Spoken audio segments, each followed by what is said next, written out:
when you establish principles for a team, and I don't care if it's the bowling team, the chess team, the most senior team inside a Fortune 10 company, when you can gain alignment with not just what we do, but more importantly, how we do it, how we interact, how we treat each other as team members, how the leader is expected to treat us, how the team is expected to treat the leader.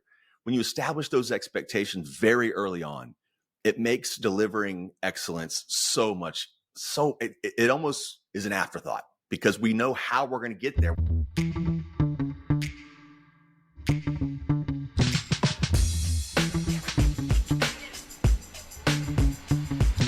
Welcome back to Relationships at Work, a leadership podcast helping you build workplace connection, improve culture, and avoid blind spots.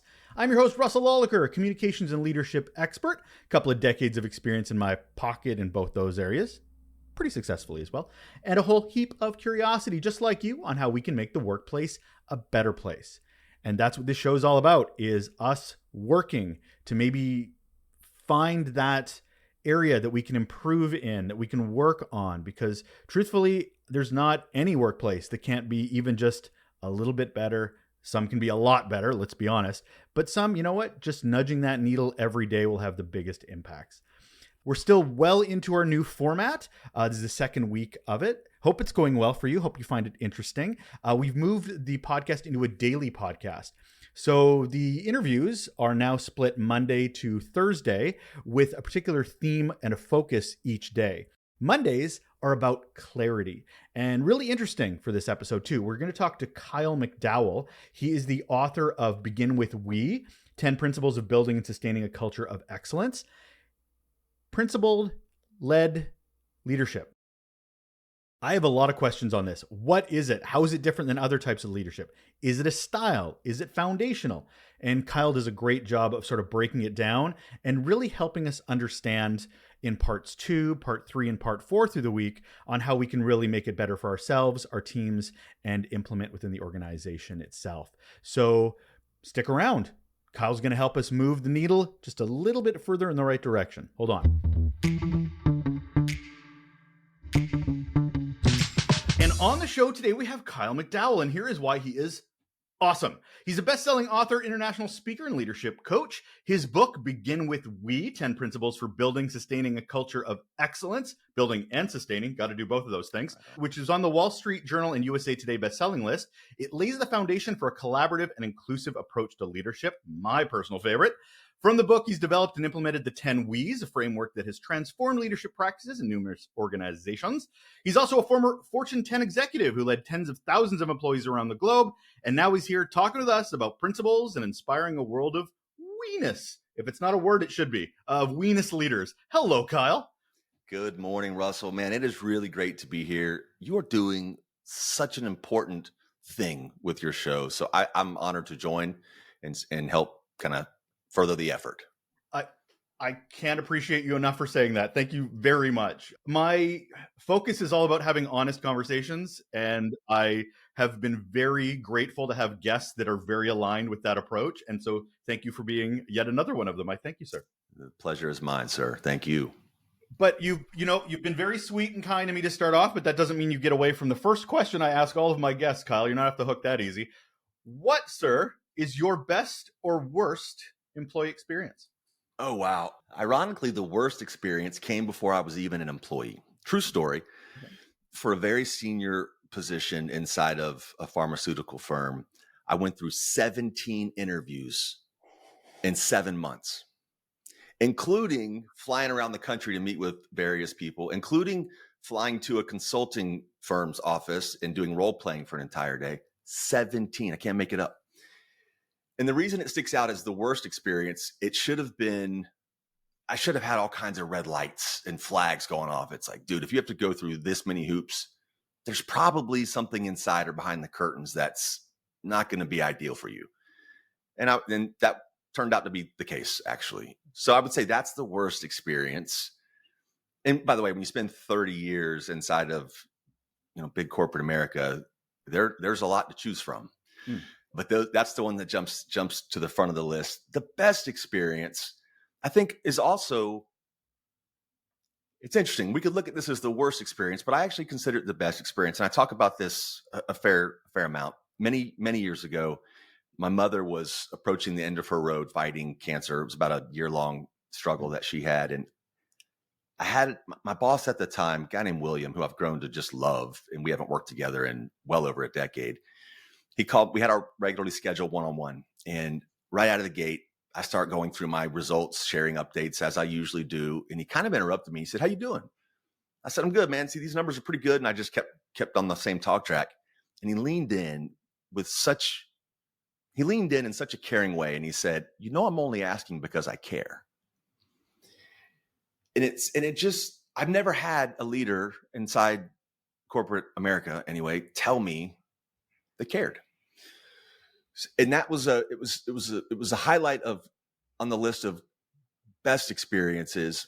But it's something that I've taken with me because that was the first time I'd ever heard it. And it made it okay for me. Very senior guy. I was the COO of the organization, sure, which told me it was okay to behave that way. And it wasn't a light switch for me, but it's something that I've worked on ever since then and have gotten better with over time, I'd like to think. The reason I love that story is that what that leader did was use communication to remove assumption, especially as a new employee who doesn't know why this person who has all this power is asking. Like, they'll jump to their own conclusions. I know I have my own narratives in my head. I'm like, why are they asking? Are they micromanaging? Right. Like, you're immediately telling yourself this story, but he can care, but if he doesn't communicate that he cares, you fill the void yourself. Right. I love that. Yeah, thanks. And thanks for allowing me to share it. I'm a big fan of this guy. As a matter of fact, he's become a client of mine. I gave a talk with his leadership team a number of months ago, and we're going back sometime soon, hopefully in the spring. But it's just one of those things that it's never left me. I remember it like it was yesterday. And that's one of the big reasons I asked this question is not only, well, first off, the reason I asked this question, everybody doesn't talk about stories from last week or last month. It's always like from decades ago. Sure. Because good or bad, it shaped their own leadership journey. Yep. Right. For that first one, how horrible of a first impression is it of, do you think I want to work for an organization that wants to talk to me 17 times or ghosts me, which is the most reoccurring theme with people that are starting out and trying to get traction in a new role? So thank you for sharing both the good and the bad of it.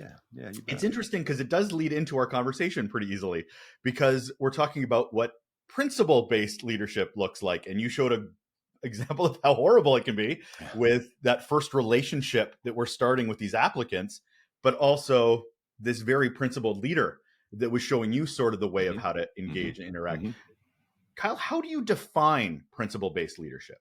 Well, I'll give you the definition that drives me every day, and it's not my own. It's from Oxford Dictionaries. A principle, and I'm paraphrasing, but a principle is nothing more than a foundation for a system of beliefs or a chain of beliefs. It is and if I boil it down to Kyle's terms, it is something to which we align, something around which we align. And when I discovered this thing called principle-based leadership, it's not new. I didn't create it. But what it taught me was when you establish principles for a team, and I don't care if it's the bowling team, the chess team, the most senior team inside a Fortune 10 company, when you can gain alignment with not just what we do, but more importantly, how we do it, how we interact, how we treat each other as team members, how the leader is expected to treat us, how the team is expected to treat the leader. When you establish those expectations very early on, it makes delivering excellence it almost is an afterthought because we know how we're going to get there. We know when we're facing adversity, we lean into these principles. So when I discovered principle-based leadership, candidly, it came after I created the 10 principles because I just established those as kind of like guide rails. Here are the 10 things. And I didn't start off with a goal of 10. I didn't start off with them being the 10 we's. Just for some context for your audience, I just accepted a role to lead 15,000 employees, 11 locations, a $7 billion program. The night before I was going to meet with the top 40 or 50 leaders of my newly inherited organization, I knew I needed to come with something they hadn't heard before. And I knew I needed to approach them in a way I'd never approached the team because to that point, 2 decades into my career, the biggest emotion I was feeling was apathy.